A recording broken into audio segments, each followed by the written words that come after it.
और पूरे कुशवाहा समाज, चाहे वो बचाओ कुशवाहा समाज हो, चाहे जिले के कोने कोने में, चाहे छतरपुर कुशवाहा समाज के लोग हैं, अगर आपके ऊपर कहीं भी किसी भी प्रकार की समस्या, विपत्ति, तकलीफ, कोई भी बात आती है, कोई लड़ाई झगड़ा होगा, अगर आपके ऊपर लाठी चलेगी तो पहली पीठ मेरी होगी, वो लाठी चलेगी तो याद रखिएगा। आगामी 5 जनवरी हमारे सुखलाल कुशवाहा जी की जयंती के अवसर पर हम सब कुशवाहा समाज के लोग जगह बोर्ड से अपनी धर्मशाला पर कब्जा करेंगे।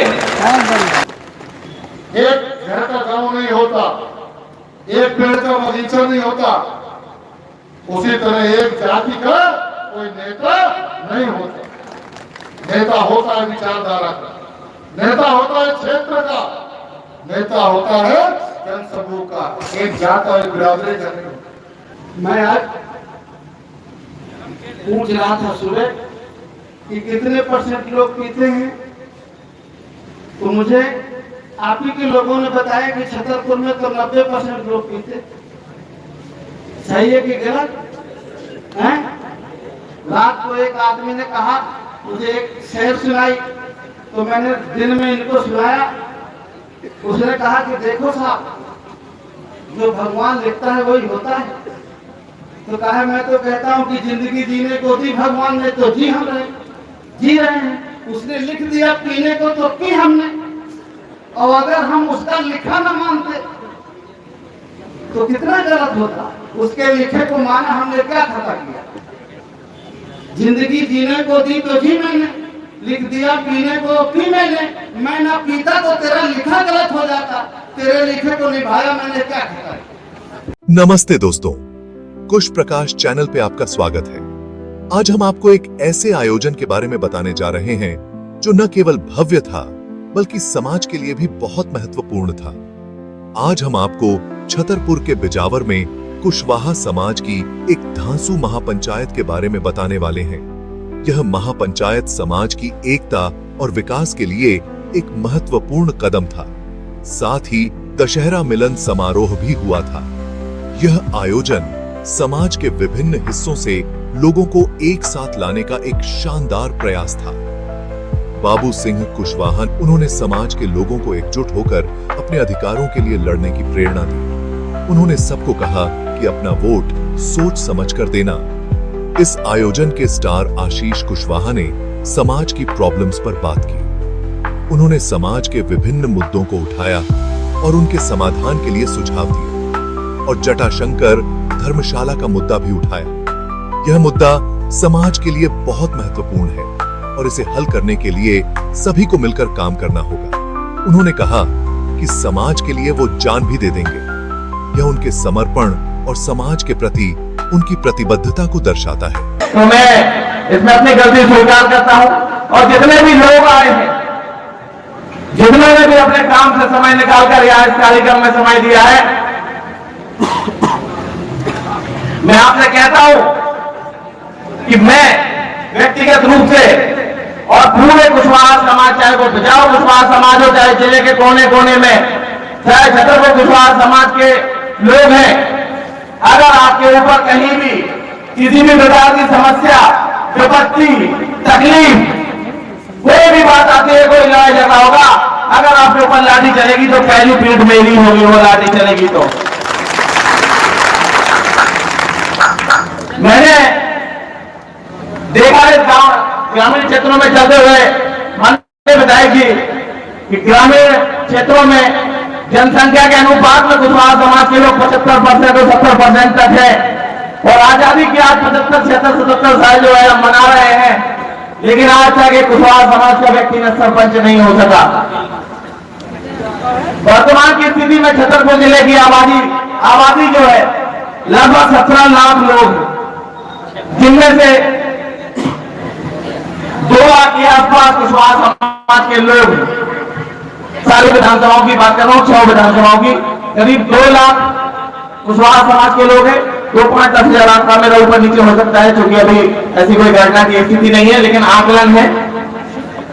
तो मैं आपसे निवेदन करना चाहता हूं माननीय मंत्री जी कि इस आबादी के हिसाब से बड़े सारे सरपंच निकल के आने चाहिए थे, 150-200 सरपंच होने चाहिए थे, 40 से 45 जनपद होने चाहिए थे, 8 से 10 जिला पंचायत होने चाहिए थे, वर्तमान में 2 MLA होने चाहिए थे।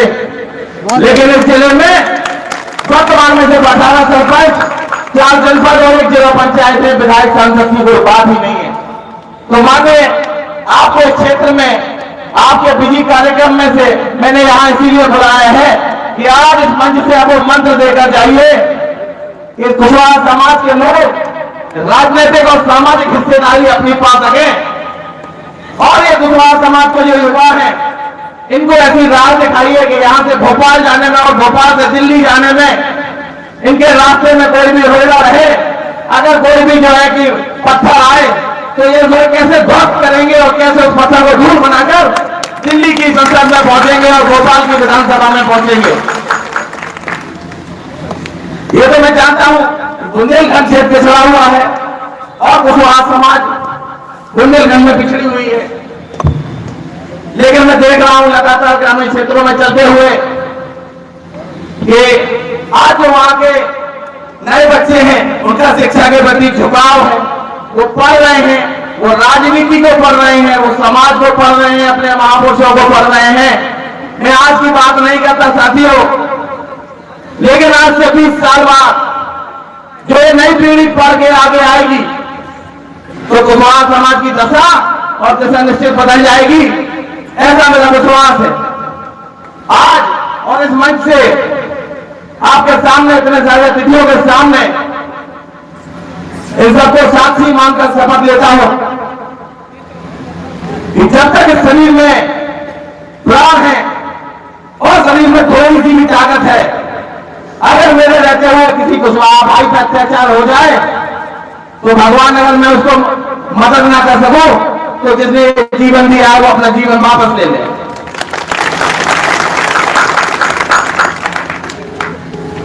अब वर्तमान की स्थिति में बोलने के लिए बहुत है, आप लोगों से तो मेरी बातचीत हो चुकी है, आपके गांव घर खेतों तक मैं पहुंच चुका हूं, ज्यादातर लोगों से मेरी व्यक्तिगत मुलाकात भी हो चुकी है। हमारे बीच में बहुत बड़े बड़े अतिथि हैं, माननीय मंत्री जी, माननीय विधायक जी, आपके सामने कुशवाहा समाज की यहाँ बुंदेलखंड की एक बड़ी समस्या इस क्षेत्र की है, बिजावर क्षेत्र की, वो मैं आपके सामने रखना चाहता हूँ। ये कुशवाहा समाज के सभी जिलाध्यक्ष जो अपने नगरीय क्षेत्र में और जिला क्षेत्र में उन सबकी तरफ से मांग है कि आज से करीब 7-8 साल पहले जटाशंकर मंदिर में कुशवाहा समाज की एक जर्जर धर्मशाला हुआ करती थी। बिल्कुल सही है। वो टूटी फूटी थी, उसमें कोई रह नहीं सकता था, खराब हो गई थी।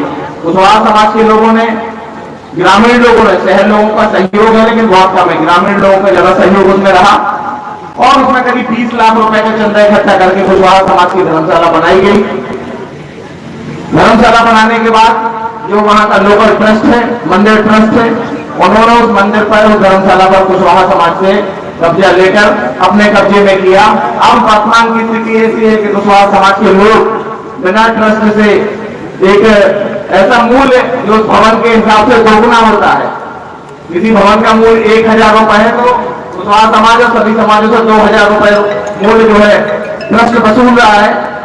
और कई बार ऐसा भी होता है कि मूल्य देने के बाद भी वो अपनी धर्मशाला में बैठ नहीं पाते, अपना कार्यक्रम नहीं कर पाते। तो उसी मांग को लेकर ये मांग पत्र मैं आप दोनों माननीय को सौंपता हूं। इसमें मार्गदर्शन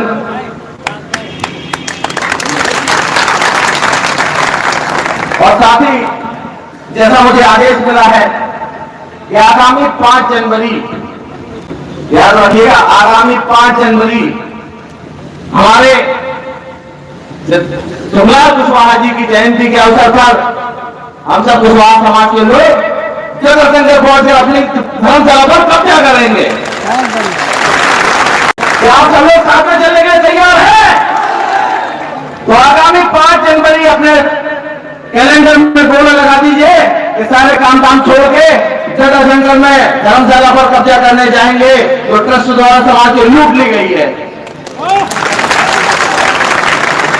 और इसमें हमारी सहायता के लिए माननीय मंत्री जी से निवेदन करता हूं, माननीय सांसद जी से माननीय विधायक जी से और इस मंच पर बैठे तमाम अतिथियों से निवेदन करता हूँ कि इस आंदोलन में आप सब लोग बढ़ चढ़ के सहयोग लीजिएगा, अपना आशीर्वाद और मार्गदर्शन दीजिएगा। बहुत बहुत धन्यवाद। अच्छी और गुणवत्तापूर्ण शिक्षा दें, जिससे ये जो हमारा समाज का पिछड़ापन है उससे निश्चित तौर पर ये दूर होगा। और दूसरा रास्ता भी जो हमारे युवा साथी नौकरियों की तलाश में है, प्रयास कर रहे हैं, अगर नहीं लग रही है उनकी या शासकीय नौकरी नहीं मिल रही है तो वो शासन की इतनी योजनाएं हैं उनसे लाभ लेकर अपनी खुद की अगर पूंजी है तो व्यापार की राह पकड़ ले, जिससे भी आर्थिक संपन्नता आएगी और राजनीतिक फिर उसके बाद राजनीतिक संपन्नता भी निश्चित तौर पर आएगी। आज समाज के इस महापंचायत में दशहरा मिलन समारोह में उपस्थित इस कार्यक्रम के मुख्य अतिथि आदरणीय पूर्व मंत्री सांसद आदरणीय बाबू सिंह कुशवाहा जी, साथ ही उपस्थित पूर्व विधायक और हमारे पिताजी के संघर्ष के साथी आदरणीय प्रजापति जी, बड़े भाई पुष्पेंद्र भैरवार जी, इस कार्यक्रम का आयोजन करने वाले भैया आशीष जी, आदरणीय शंभू भैया, कार्यक्रम को दिशा देने वाले, समाज के हर सुख दुख में अपनी सहभागिता निभाने वाले, जिम्मेदारी निभाने वाले बड़े भाई साथी आदरणीय राकेश कुशवाहा बबलू भैया, साथ ही मंच पर उपस्थित नगर परिषद नगर पंचायत सटई के उपाध्यक्ष श्री सरमन कुशवाहा जी, हरि कुशवाहा जी, बलराम कुशवाहा जी, बाबूलाल कुशवाहा जी, सोहन कुशवाहा जी, चंद्रभान कुशवाहा जी, कपूर सिंह यादव जी जो हमारे सम्मानित जिलाध्यक्ष भी है समाजवादी पार्टी के, आदरणीय काशीराम कुशवाहा जी, प्रेमचंद कुशवाहा जी, कमलेश कुशवाहा जी, चंद्रभान कुशवाहा जी, पूर्व जिला पंचायत सदस्य श्री कैलाश कुशवाहा जी, वकील साहब, आसपास के जिले से भी हमारे कुछ सम्मानित साथी आए हैं, उनका भी मैं बहुत बहुत अभिनंदन करता हूं। साथ में आए पुष्पराज जी, विजय कुशवाहा जी और साथी कलाकार, बाल कलाकार, संगीत से अपने पूरे क्षेत्र में लोगों को दिशा देने वाले से हमारे कलाकार साथी, उनका भी मैं अपनी तरफ से स्वागत करता हूं और धन्यवाद करता हूं सम्मानित बड़े बुजुर्गों का जिन्होंने अपना कीमती समय इस कार्यक्रम के लिए दिया। नौजवान साथी, उन सबका भी बहुत बहुत स्वागत, सबका बहुत बहुत अभिनंदन। आज हम इसलिए इकट्ठा हुए, ये जो प्रयास है उस प्रयास के लिए तमाम साथियों को, हमारे पुष्पेंद्र कुशवाहा जी, ममता कुशवाहा जी, सरजू कुशवाहा जी, आशीष कुशवाहा जी, शंभू कुशवाहा जी, सिप्पू भैया, चिंतामण जी, सबका और तमाम बहुत सारे साथी हैं, सबका नाम लेना संभव नहीं होता, इसलिए सब लोग ये समझे कि हम सबको अपनी तरफ से शुभकामनाएं और धन्यवाद देना चाह रहे हैं। आज जो समाज की स्थिति है, लगातार हम किसी न किसी को दोषी ठहरा देते हैं। कभी मौसम को दोषी ठहरा दिया, कभी किसी जाति को, कभी किसी धर्म को, कभी किसी व्यक्ति को, लेकिन जमाना तो बदल गया। आज लोग गमले में भी परिवार पाल लेते हैं, है कि नहीं? पहले लोग कहते थे कि हम गरीब है क्योंकि खेत नहीं, लेकिन अब तो लोग देखने को मिलता है कि गमले में भी परिवार पाल ले रहे। तो आज जो सूचना का, आज जो शिक्षा का, आज जो संचार का माध्यम है वो आम जन तक है। बस को इसका इस्तेमाल करें, बस को इसका इस्तेमाल करें, लेकिन हमें वो भी नहीं आता। इसका कारण क्या? भाई हमें कोई चीज इस्तेमाल करनी नहीं आ रही, इसका कारण क्या? इसका दोषी कौन है? मैं पिछले कई सालों से छतरपुर से जुड़ा रहा और मुझे यहाँ पढ़ने का भी मौका मिला, सालों साल रहने का भी मौका मिला और मैंने अपने समाज को बहुत नजदीक से देखा। चाहे वो सपना की बात हो, चाहे पन्ना की बात हो, चाहे छतरपुर की बात हो, इस पूरे अंचल को बहुत नजदीक से देखा। हम दोषी जरूर किसी को भी बना दें, लेकिन अगर कोई सबसे बड़ा दोषी है तो वो हम खुद हैं, हमारी खुद की जिम्मेदारी। बहुत कम लोग होंगे जिनको रास्ते में रोका गया होगा। आप लोग चल के आए हो अपने अपने घर से, गांव से, किसी ने आपको रोका रास्ते में? नहीं रोका? किसी ने रोका हो तो बताइए। अरे भाई घर से निकलेंगे नहीं तो मंजिल तक पहुंचेंगे कैसे? ना हम इस कार्यक्रम की गंभीरता को समझे, ना हम नेता की उपस्थिति की गंभीरता को समझे, ना हम समय की गंभीरता को समझे, तो गलती किसकी? आप दूसरे किसी को बताओ, लेकिन रोका टोका हो किसी ने तो हमें भी बताओ। हम निकलना नहीं चाहते, हमने कभी सत्ता का स्वाद नहीं चखा। आज तमाम मीडिया में हम लोग खबर सुनते हैं कि कोई रिक्शा चलाने वाला व्यक्ति है जिसका बच्चा IAS बन गया, कोई मजदूरी करने वाला व्यक्ति है जिसका बच्चा जज बन गया। तो खबरें तो सही भी है। बहुत सारे लोगों को हमने भी देखा कि जो लोग मजदूरी करते थे आज उनके बच्चे शिक्षा होने के कारण, शिक्षित होने के कारण बड़े बड़े पदों पे पहुंच गए। हम भी उदाहरण है, बाबू सिंह जी भी उदाहरण है, आरडी प्रजापति जी भी उदाहरण है, नहीं है? आप पूछिए बाबू सिंह जी से कि आपके पिताजी क्या करते थे, आरडी प्रजापति जी से पूछिए, और मेरे पिताजी से तो आप परिचित हो। लेकिन घर से निकलना पड़ा, घर से निकलना पड़ा, साहस करना पड़ा, स्कूल गए, कॉलेज गए, पार्टी की बैठक में गए, समाज की बैठक में गए, पैसा नहीं था जेब में तो मांग के गए, चंदा करके गए, लेकिन गए, घर में नहीं बैठे रहे। जब से ये बात आप सब समझ लोगे तो किसी के परिवार की, किसी व्यक्ति की तरक्की रुकने वाली नहीं। आप सब कोच करते रहो। अभी हमने देखा कि हमारे पास कोई समझ नहीं, न मंच लगाने की, न मंच का इस्तेमाल करने की। मैं कुछ नियम कायदे कानून तो हर खेल के होते कि नहीं होते? भाई आपने कबड्डी खेली होगी, कुश्ती खेली होगी, ताश पत्ता भी खेला होगा, कुछ भी खेला होगा, तो सबके कुछ न कुछ नियम होते हैं कि नहीं होते? अरे खेती की होंगे तो उसके भी अपने नियम है। कब कौन से समय पर कौन सी फसल होगी इसका अंदाजा तो है कि नहीं? उसी तरह मंच का भी अपना नियम है,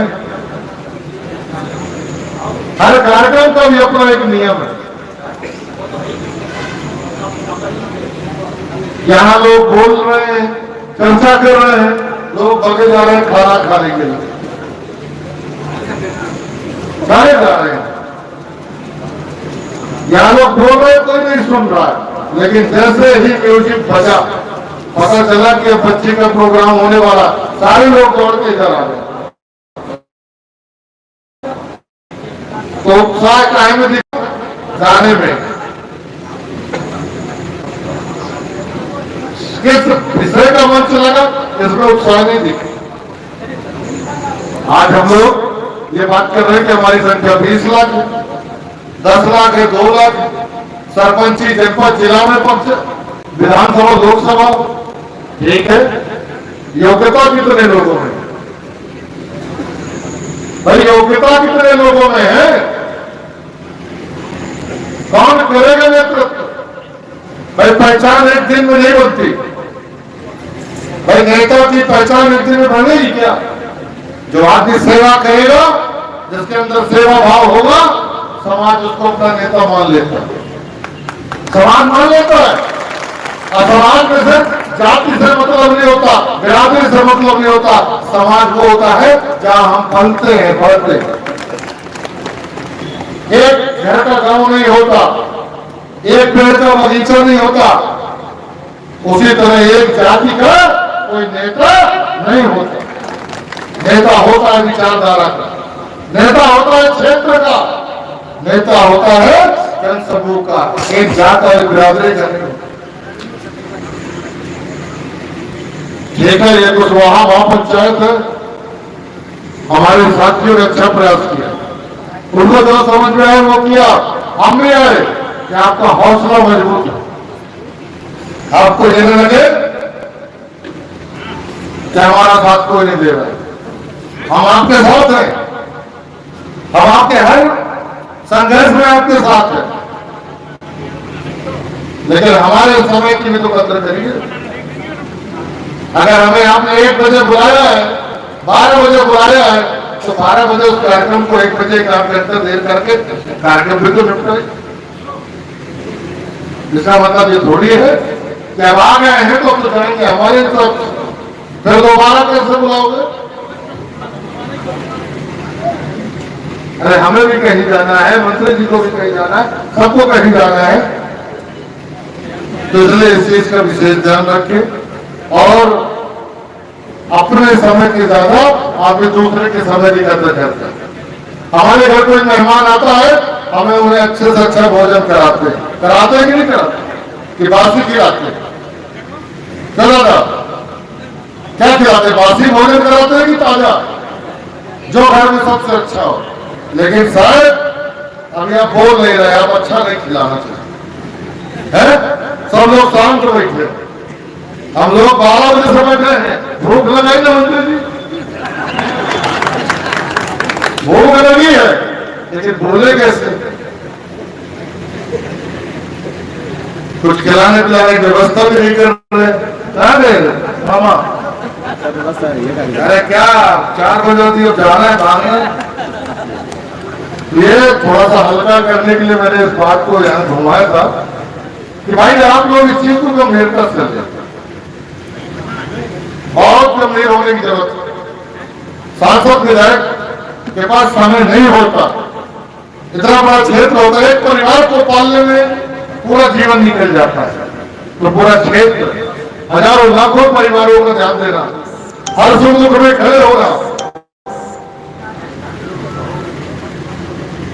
उसकी व्यवस्था करने में बहुत समय लगता है। पार्टी का भी दायित्व, समाज का भी दायित्व, परिवार का भी दायित्व, तो बड़ा जीवन में भागम भाग होती है। चुनाव के समय चुनाव होगा, लेकिन कई बार लोग तो चुनाव में नेता आते हैं। अरे भाई चुनाव में ही तो आएंगे नेता, नहीं तो कब आएंगे? कई बार जाति का, कई बार विचारधारा का, कई बार धर्म का। आज लोगों ने कहा खेती का समय था इसलिए लोग लेट हो गए आने में। अरे 2 दिन पहले जब नवरात्रि चल रही थी तब भी तो खेती का समय था, कितनी भीड़ थी तो पहले। ऐसा कौन सा चौराहा था जिस चौराहे पे आदमी न खड़ा? ऐसे कौन सा पंडाल था जहां पे लोग न खड़े? हर जगह लोग थे, क्योंकि उन्हें महत्व समझ में आता है। धर्म में तो महत्व समझ में आया, लेकिन राजनीति में महत्व समझ में नहीं आया। ये मैं आप लोगों से इसलिए कहना चाह रहा हूं कि मंच, नेता और विचारधारा की गरिमा को आपको समझना पड़ेगा। आज देश में दो तरह की विचारधारा है। एक वो जो आजादी के पहले हमारे देश में चलती थी। जब संविधान नहीं था तो हमारा समाज कैसे चलता था? अब यही धर्म के आधार पर चल रहा, तो ऊंच नीच, छुआछूत, गरीब अमीर, यही था ना आजादी के पहले। क्या शायद भूल गए होंगे आपको, क्योंकि पिछले 70 सालों में जो आपको सुख सुविधाएं, मान सम्मान मिला है वो संविधान के कारण मिला, वो आजादी के बाद मिला। उसके पहले का सब कुछ आप भूल गए। एक वो विचारधारा जो धर्म के नाम पर, भगवान श्री राम के नाम पर आपके वोट, आपका सहयोग, आपका सुख चैन सब छीनने में लगी। और एक तरफ वो विचारधारा है जो इस संविधान को, इस आजादी को आने वाली पीढ़ी के लिए सुरक्षित करना चाहते। लेकिन बात समझ में नहीं आ रही। अभी मैं आया, सर्किट हाउस पे हम लोग बैठे थे, तो कुछ साथियों ने कहा कि बिजावर क्षेत्र के कुशवाहा समाज के लोगों ने भाजपा को वोट दे दिया। क्यों दे दिया ये आप जानो। लेकिन भारतीय जनता पार्टी आज क्या कर रही है? धर्म के नाम पर आपको गरीब कर रही है, आपको लूट रही है, आपके बच्चों को हक और अधिकार छीन रही है। आदमी अपने आने वाली पीढ़ी के लिए भी कुछ करता है। भाई जानवर भी अपने लिए रोटी की व्यवस्था कर लेते हैं, भोजन की व्यवस्था कर लेते हैं, लेकिन इंसान अपने साथ साथ समाज की भी चिंता करता है, आने वाली पीढ़ी की भी चिंता करता है। तो मैं आप लोगों से प्रार्थना करना चाहता हूं, इंसानियत को समझें। और अगर राजनीति के रेस में शामिल होना चाहते हो तो राजनीतिक योग्यता का कोई स्कूल तो नहीं है, लेकिन उसको आपको सीखना पड़ेगा, समझना पड़ेगा। और वो बातों में भी है, आपके पहनावे में भी है, आपके रहन सहन में भी है, आपके बोली भाषा में भी। घर हमारा है तो झंडा भी हमारी मर्जी का होना चाहिए, इतनी ताकत तो हो। अभी लोग उल्टा करते हैं कि कोई गांव का आएगा हमारे घर में झंडा लगा के चला गया। क्या हम इतने कमजोर है? क्या हम इतने कमजोर हैं? क्या हमारे घर में झंडा कोई और लगा देगा? तो आज वो झंडा लगा सकता है तो कल वो अपना नेम प्लेट भी लगा देगा, ये भी ध्यान रखना। हम लोग तमाम घूमते रहते, तमाम देखते रहते हैं। तो ये बात जो मैंने कही है ये आप लोगों के बीच में ही सुनी है। और क्योंकि हमें भी यहाँ पे बहुत बड़े अनुभवी उत्तर प्रदेश सरकार को कई बार पूरे प्रदेश में संचालन किया आदरणीय बाबू सिंह जी ने। उनका जो अनुभव हमारे मेरे जो संपर्क है उनमें से लौटे आदमी हैं जिन्हें सरकार चलाने का अनुभव है, जिन्होंने अपने सरकार चलाते चलाते पूरे उत्तर प्रदेश में कम से कम 1 लाख लड़कों को नौकरी का ज्वाइनिंग लेकर दिया होगा, 1 लाख लोगों को। और ऐसा कोई जिला नहीं होगा जिस जिले में उस व्यक्ति को कैबिनेट का या राज्य मंत्री का प्रोटोकॉल न दिलाया। ऐसे व्यक्ति पूरे देश में कोई नहीं। ऐसे अनुभव को हमें भी सुनना है और आप सबको भी उसकी गंभीरता को सुनना और समझना है। और आप सबका बहुत बहुत धन्यवाद करते हुए, आप सबका अभिनंदन करते हुए और आदरणीय आशीष कुशवाहा जी, आदरणीय पुष्पेंद्र जी, कैलाश जी, सबका पूरी टीम का बहुत बहुत धन्यवाद करते हैं। और आपसे उम्मीद करते हैं कि बहुत जल्दी कोई निर्णय और घोषणा न किया करें, ये आपसे प्रार्थना है कि कहाँ लूटना है, कहाँ कब्जा करना, कहाँ कब्जा छुड़ाना, ये सब चीजें मतलब नेता को शोभा नहीं देता। मंच में शोभा नहीं देता। इसलिए इन सब चीजों को थोड़ा सा नियंत्रण में रखिए, अपनी भावनाओं को, अपने दिल दिमाग को। ये मेरा सुझाव है। और आपका बहुत बहुत धन्यवाद कि आपने हम लोग को यहाँ इकट्ठा किया।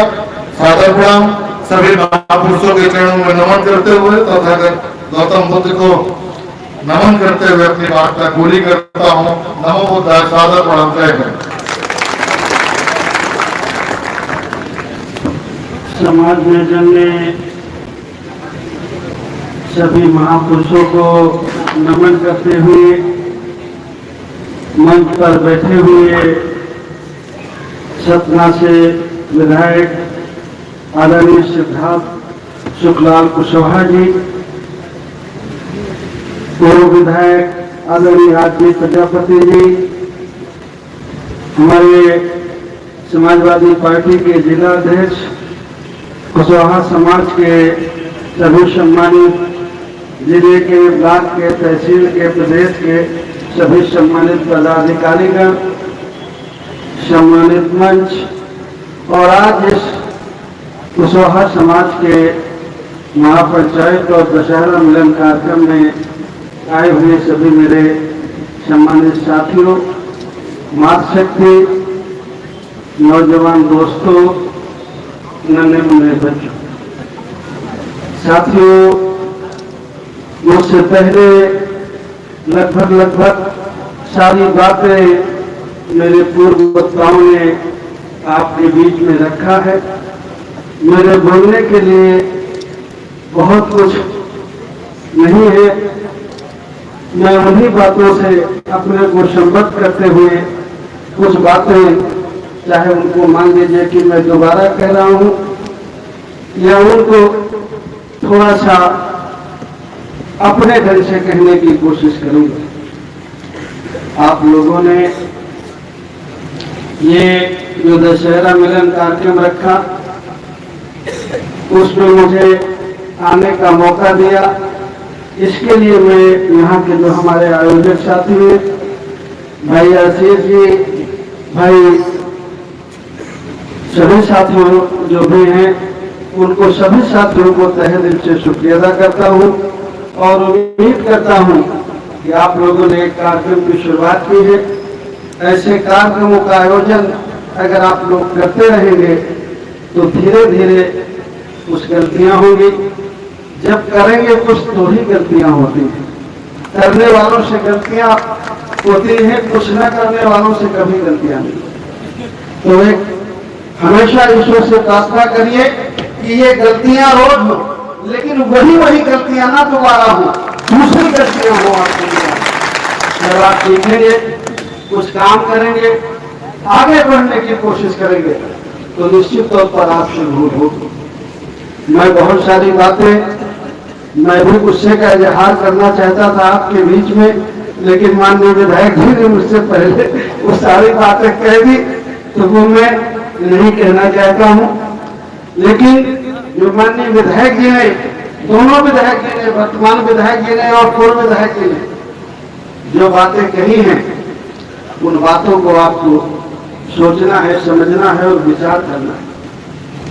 हमारी अगर बिगड़ी है तो उसका कोई दोषी दूसरा नहीं, उसका कोई कसूरवार कोई दूसरा नहीं। अगर हमारी बिगड़ी है तो उसके कसूरवार हम खुद, और अगर हमारी बनेगी तो ही हम ही जिम्मेदार होंगे, कोई दूसरा जिम्मेदार नहीं। ये भगवान बुद्ध ने कहा है कि हमारी कोशिश होना चाहिए कि बहुजन हिताय बहुजन सुखाय।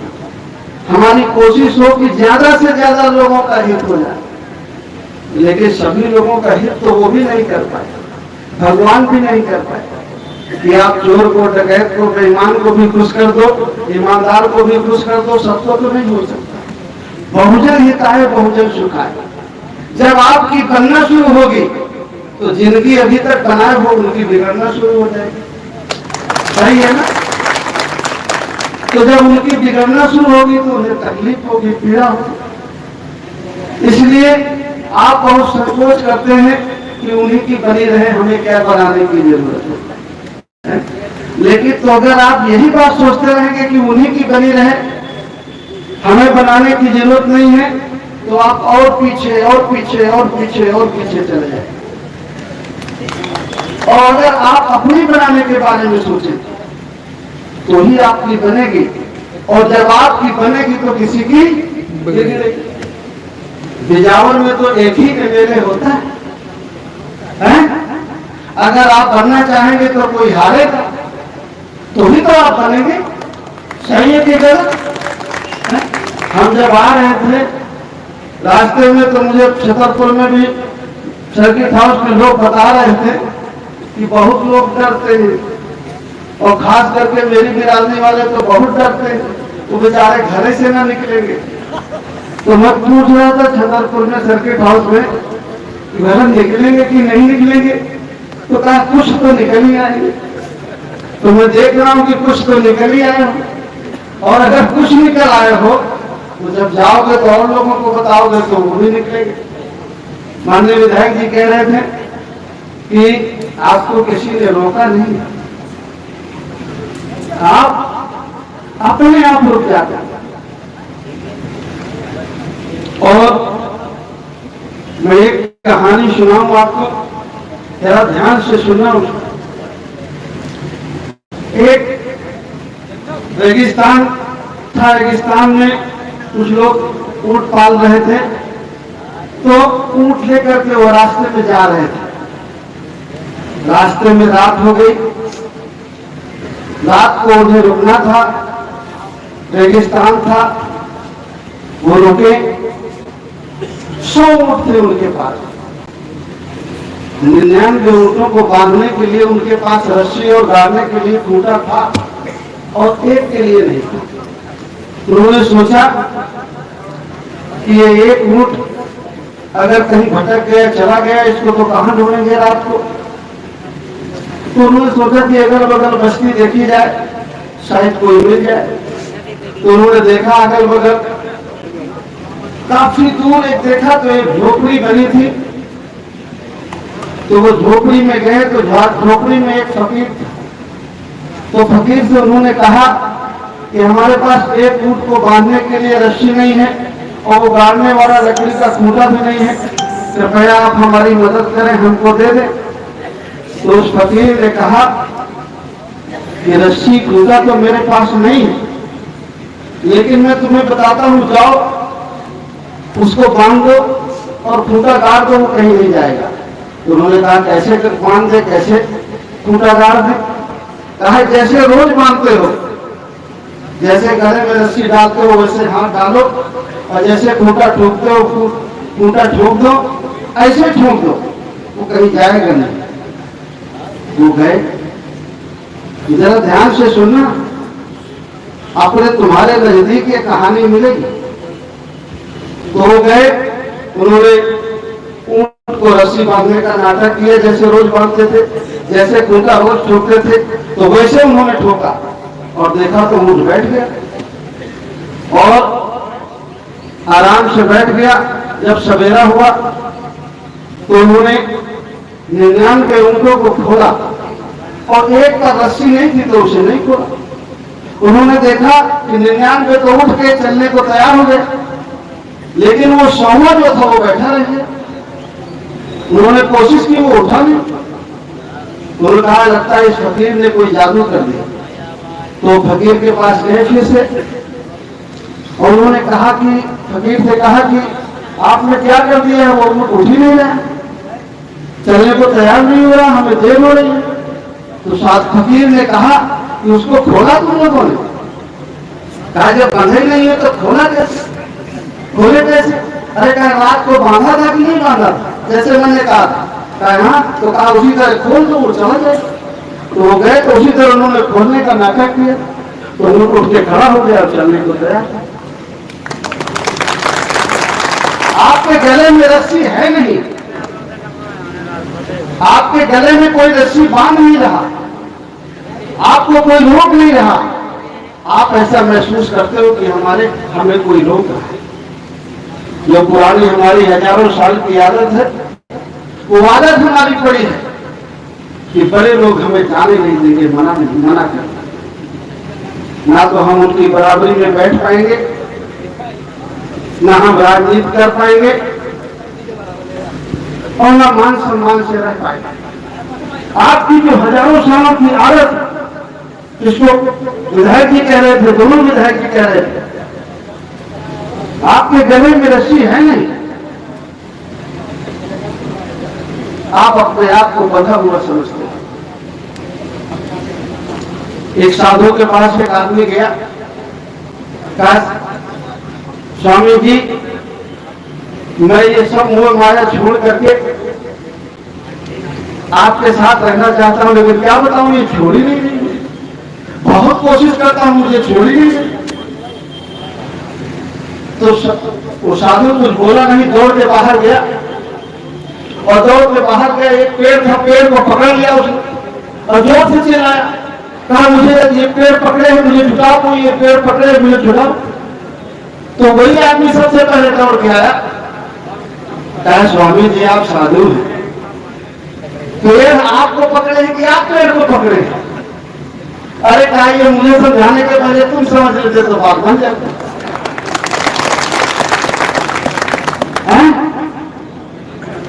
आपको कोई नहीं पकड़े हैं, आप उस व्यवस्था को पकड़े। और अगर आपको अपने बच्चों का विकास करना है, जीवन के हर क्षेत्र में आगे बढ़ना चाहते हैं, आप चाहते हैं कि आपका बच्चा भी पढ़ लिख करके किसी थाने का पीआई बने, दरोगा बने, किसी परगना का मजिस्ट्रेट बने, जिले का कलेक्टर बने, कप्तान बने, डॉक्टर बने, इंजीनियर बने, तो पहले उनसे सीखिए कि जिनके बच्चे बने, उनको देखिए जो आगे बढ़े हुए हैं, उन बिरादरी के लोगों को देखिए, उस समाज के लोगों को देखिए जो आगे बढ़े हुए हैं। क्या कारण है कि वो आगे बढ़े हुए हैं? जिस दिन उनको देखना शुरू कर देंगे, नकल थोड़ा अकल लगा के करेंगे, जो विधायक जी कह रहे थे सिद्धार्थ, तो आपको भी आगे बढ़ने का मौका मिलेगा। और अगर आप ये चीजें दिमाग लगा करके नहीं करेंगे, जीवन में अगर आगे बढ़े हैं और जो लोग आगे बढ़े हैं, मेरे एक साथी कह रहे थे, अभी बोल रहे थे, मैं बात नहीं काट रहा कि अगर हमें आगे बढ़ना है तो शिक्षा बहुत जरूरी है।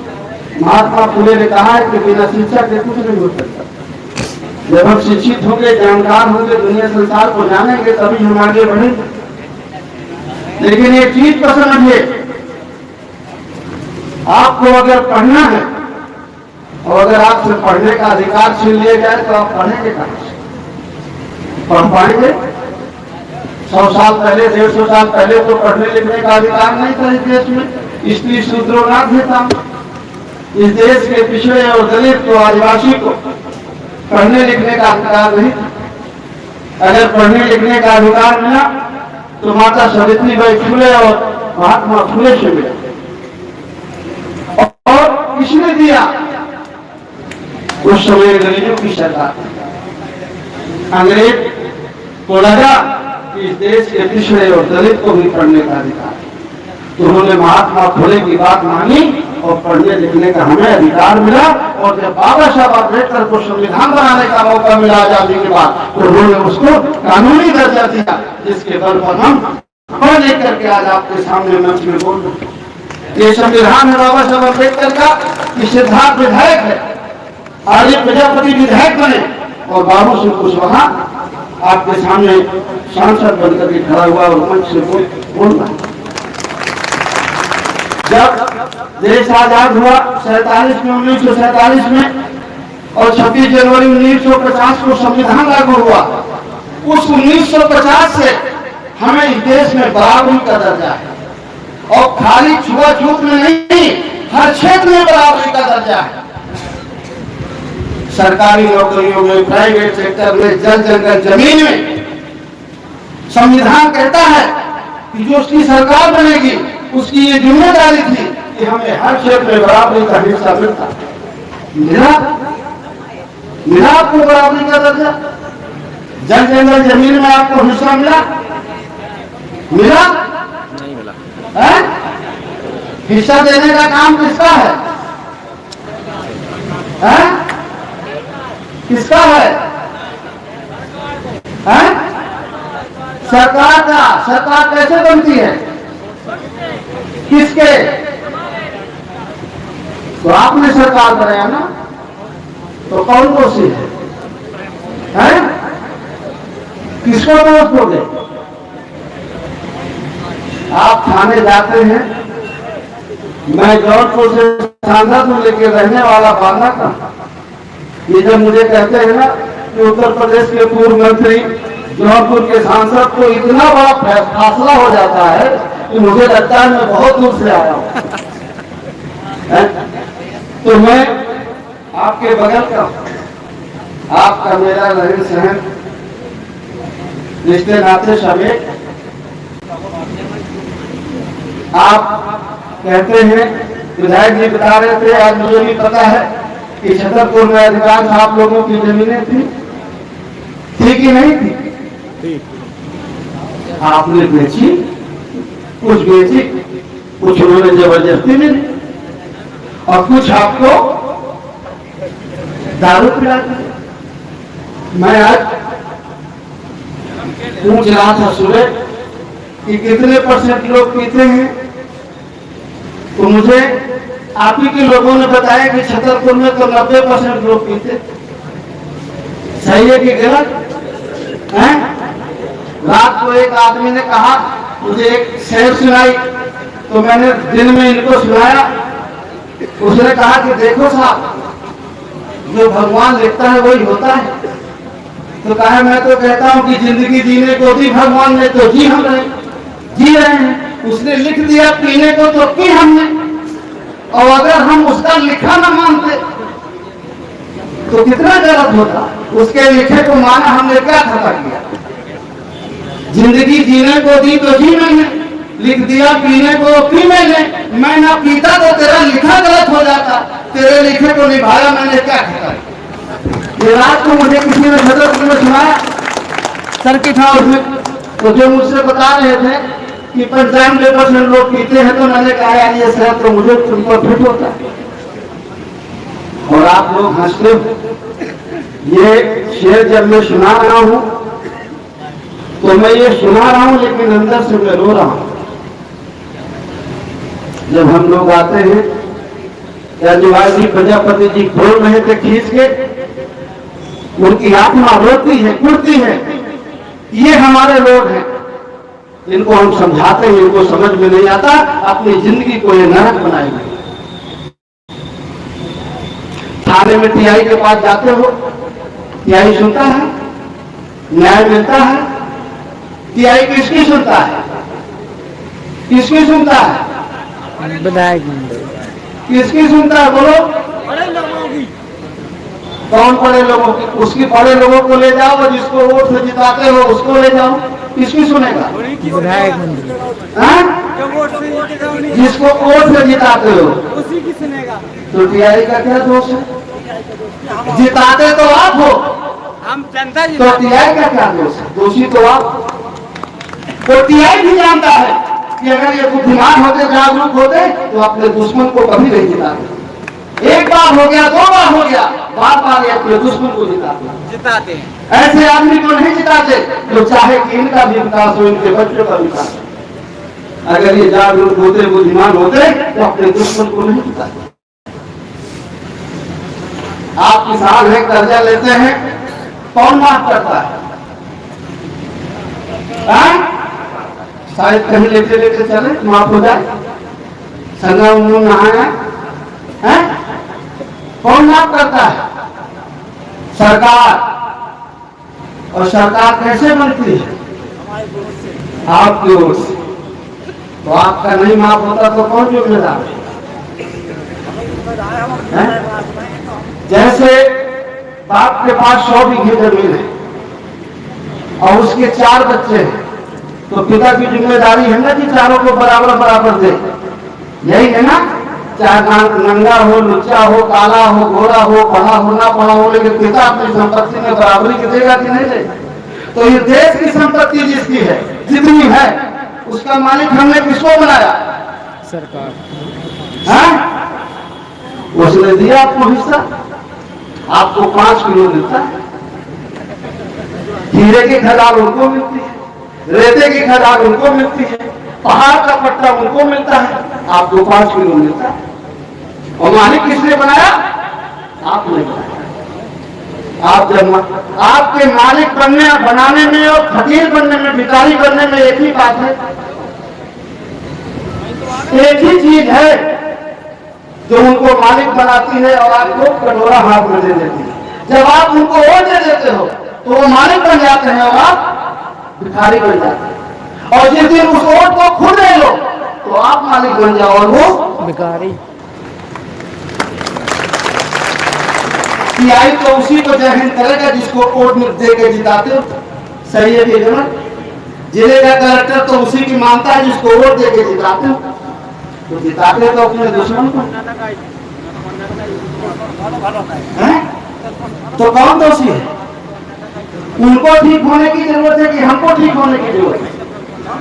हमारी समस्या का समाधान वो ठीक होंगे तो ठीक हो जाएगा कि हम ठीक हो जाए तो ठीक हो जाएगा। जिस दिन हम ठीक हो जाएंगे तो हमारी समस्या का समाधान हो जाएगा, किसी और को कहना नहीं पड़ेगा। समय बहुत हो गया है, आप लोगों को भी जाना है।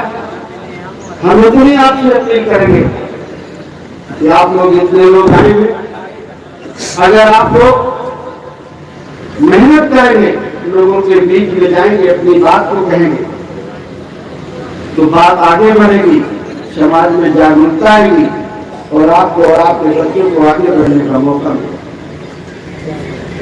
पढ़ाई से सब कुछ होता है, लेकिन पढ़ने का अधिकार है कि नहीं, मिलेगा कि नहीं, वो सरकार के हाथ है। और अगर सरकार छीन ले तो क्या करोगे? तो पहले जरूरी है कि हमें अधिकार बना रहे। ये जरूरी है ना कि हमें पढ़ने का अधिकार हमारे बच्चों को बना रहे, और बना तभी रहेगा जब आपके मतलब की सरकार होगी। और सरकार कैसे बनती है? वो आपका बच्चा क्यों नहीं कलेक्टर बनता, क्यों नहीं थानेदार बनता, क्यों नहीं बड़े बड़े पदों में जाता और उनका बच्चा चला जाता है? आप तो पहले पढ़ा नहीं पाते हैं और कुछ पढ़ के जाते भी हैं तो एका दुक्का छोड़ के किसी और की लगती नहीं। दोस्तों, अगर आप भी समाज की खबरों से जुड़े रहना चाहते हैं तो हमारे चैनल को सब्सक्राइब करना न भूलें। तो अभी कुश प्रकाश चैनल को सब्सक्राइब कर दीजिए, इससे आपको समाज की हर छोटी बड़ी खबर सबसे पहले मिलेगी।